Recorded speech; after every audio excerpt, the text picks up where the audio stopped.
एक गडरिया की जेब से एक सूरजमुखी का बीज रास्ते में गिर जाता है। ओस पड़ने से उससे एक छोटा पौधा उग आता है, लेकिन तेज हवाओं से वह कमजोर पड़ने लगता है। तभी एक नीली चिड़िया रोज आकर उसे पानी देती है। कुछ महीनों में वह पौधा बड़ा सूरजमुखी बन जाता है और चिड़िया उसके नीचे अपना घोंसला बना लेती है।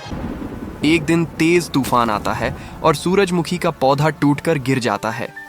चिड़िया दुखी होकर रोती है, लेकिन अगले दिन छोटे छोटे नए अंकुर दिखाई देते हैं।